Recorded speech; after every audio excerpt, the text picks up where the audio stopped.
Hello friends, welcome back again. હર્ષોરાજ home કિચનમાં તમારું સ્વાગત છે. આજે આપણે એક મસ્ત મજાની રેસીપી બનાવવાના છીએ.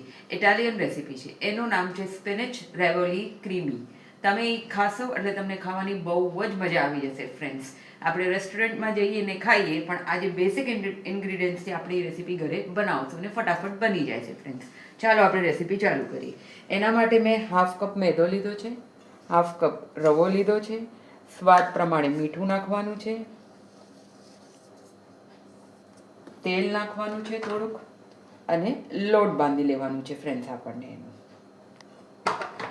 આ બધું વ્યવસ્થિત મિક્સ કરી લેશું અને એક સોફ્ટ લોટ બાંધી લેવાનું છે આપણે એનો. ફ્રેન્ડ્સ, હવે આપણો લોટ બંધાઈ ગયો છે.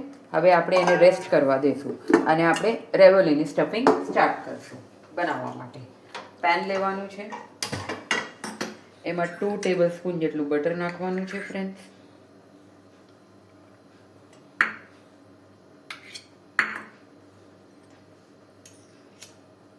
બટર ગરમ થાય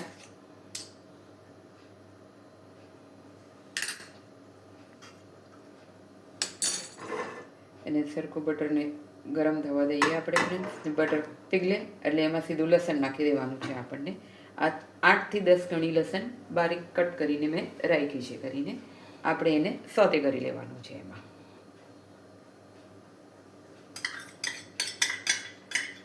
લસણ નાખી દીધું છે ફ્રેન્ડ્સ.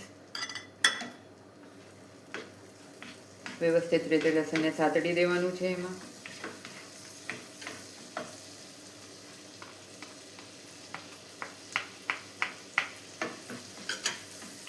બહુ બધું બ્રાઉન નથી કરવાનું, જસ્ટ એનો એક ફ્લેવર આવી જાય એ પ્રમાણે આપણને લેવાનું છે. ઇટાલિયન, મેક્સિકન એવી કોઈ ડીશો આપણે બનાવીએ તો કોઈ બી વસ્તુ બાળવાની ન હોય આપણને. હવે આપણે એમાં પાલક નાખવાનું છે. 2 કપ પાલક જેટલું મેં લીધું છે કરીને ફ્રેન્ડ્સ. આ માપ છે કપનું, આ કપ છે કરીને. એને પણ આપણે બટરમાં સોતે કરી લેવાનું છે વ્યવસ્થિત રીતે. એકદમ મસ્ત સોતે થઈ જાય. બટર બધા પાલકને લાગી જવું જોઈએ અને ફાઇન સોતે થઈ જવું જોઈએ.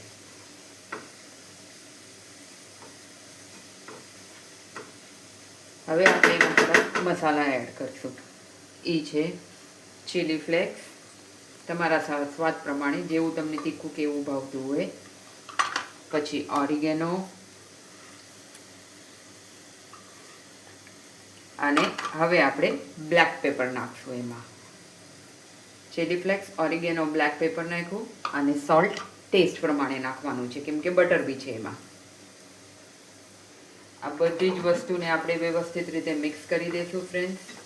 આ બધું મિક્સ થઈ જાય એટલે પછી મેં અહીંયા પનીર લીધું છે. આ 3/4 કપ પનીર છે માપનું. આ આપણે આમાં નાખી દેવાનું છે. એને વ્યવસ્થિત રીતે મિક્સ કરી દેવાનું છે પનીરને. અને પનીર મિક્સ થઈ જાય બરાબરથી એટલે પછી મેં એમાં 1/4 કપ ચીઝ લીધી છે. ચીઝ ગ્રેટ કરીને એમાં નાખી દેવાની છે ફ્રેન્ડ્સ આપણને. હવે આ બધી જ વસ્તુ મસ્ત મિક્સ કરી લેવાની છે. આપણું સ્ટફિંગ રેડી થઈ ગયું છે કરીને. હવે આ લોટનું મેં આવી રીતના રોટલી બનાવી લીધી છે ફ્રેન્ડ્સ. પતલી રોટલી કરી લીધી છે અને હવે આપણે એને કટ કરવાના છે આવી રીતના. તમે કોઈ બી વાટકો કે શેપર લઈ ને આવી રીતના પીસીસ કરી શકો છો એના.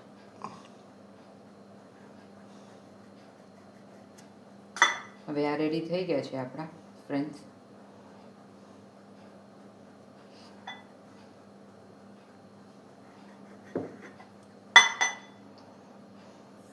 હવે આ એક પીસ લેશું.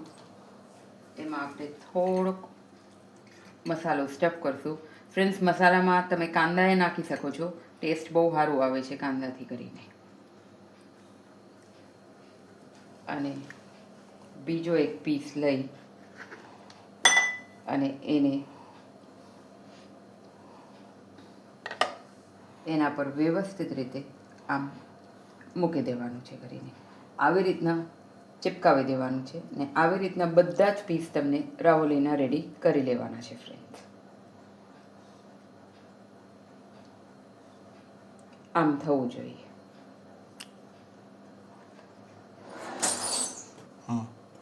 હવે આમાં સ્ટફિંગ ભરાઈ ગયું છે ફ્રેન્ડ્સ, પાણી લગાડી લીધું છે. હવે એને વ્યવસ્થિત રીતે ચોટીને આવી રીતના એને રેડી કરવાના છે આપણને રાવોલીને. બધી જ રાવોલી બધી આવી રીતના રેડી કરવાની છે આપણને. ફ્રેન્ડ્સ, હવે મેં અહીંયા એક તપેલીમાં પાણી ઉકાળવા મૂકી દીધું છે. આ આપણી રાવોલી રેડી થઈ ગઈ છે કરીને. હવે આપણે એને ગરમ પાણીમાં બાફવા મૂકવાની છે કરીને. 5 મિનિટ માટે મૂકવાની છે ઢાંકણ ઢાંકીને. પાણી એકદમ ઉકળતું હોવું જોઈએ એટલે આપણી રાવોલી સ્ટીમ થઈ જાય કરીને. હવે એને ઢાંકી દેવાનું છે અને 5 મિનિટ માટે ઉકળવા મૂકવાનું છે. પછી આપણે આગળની પ્રોસેસ ચાલુ કરીએ. કરી દેજે ફ્રેન્ડ્સ. હવે આ સ્ટીમ થઈ ગઈ છે. એને ગરમ પાણીમાંથી બહાર કાઢી લેવાનું છે કરીને.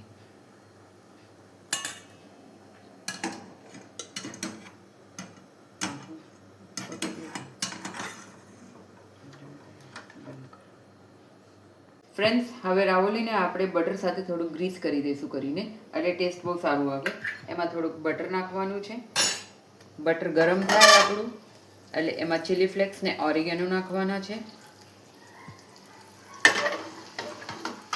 ઓકે, એમાં હું થોડાક ઓરિગેનો નાખીશ, થોડાક ચીલી ફ્લેક્સ નાખીશ અને એને મિક્સ કરીશ આવી રીતના. અને ફ્રેન્ડ્સ, ગેસની તાપ થોડી ધીમી રાખજો અને આ રાવોલીને આમાં મૂકી દેજો બધાને, એટલે આ સરખી મિક્સ થઈ જાય એની યારે કરીને. ફ્રેન્ડ્સ, આપણે એનો સોસ બનાવવાનું છે રાવેલીનો.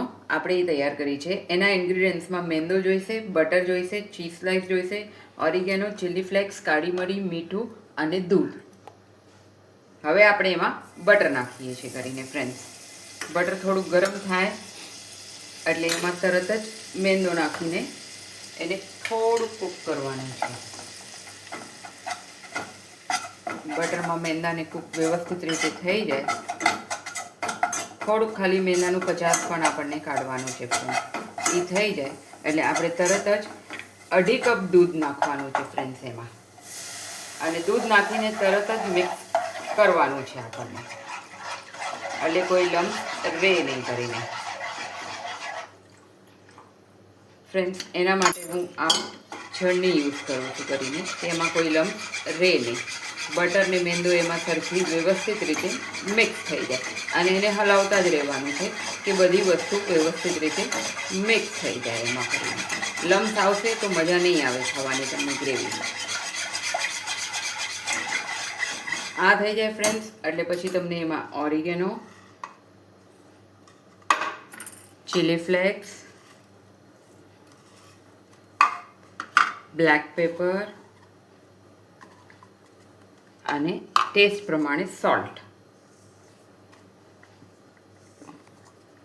ને આ થઈ જાય એટલે આ જે આપણે ચીઝ સ્લાઇસ લીધેલી છે એ આમાં આખી મૂકી દેવાની છે. અને હવે વ્યવસ્થિત રીતે આપણું આ સોસ થીક ન થાય ત્યાર સુધી એને મિક્સ કરતું રહેવાનું છે ફ્રેન્ડ્સ. આપણને આ એક થીક ટેક્સચર પર આવવું જ જોઈએ સોસ કરીને. આ તમે પાસ્તા બનાવો કે કાંઈ બી બનાવો તો આ વ્હાઈટ સોસ પાસ્તામાં આ સોસ તમને કામ લાગે કરીને. એનું ટેસ્ટ બહુ જ સારું છે, ખાવાની બહુ જ મજા આવશે. અને હવે પીઝા પાસ્તા સોસ છે એ આપણે એમાં નાખવાનું છે અને આપણું સોસ રેડી થઈ જશે friends. At least 4 to 5 table spoon એમાં પીઝા પાસ્તા સોસ નાખજો અને એને વ્યવસ્થિત રીતે બધા જને મિક્સ કરી લેજો કરીને.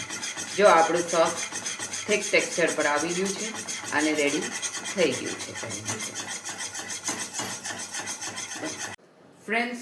હા, આપણે રેવોલી વિથ સ્પેનિચ ગ્રેવી રેડી છે. આ આપણું ફાઇનલ લુક છે ફ્રેન્ડ્સ. જોતા જ મોઢામાં પાણી આવી જશે.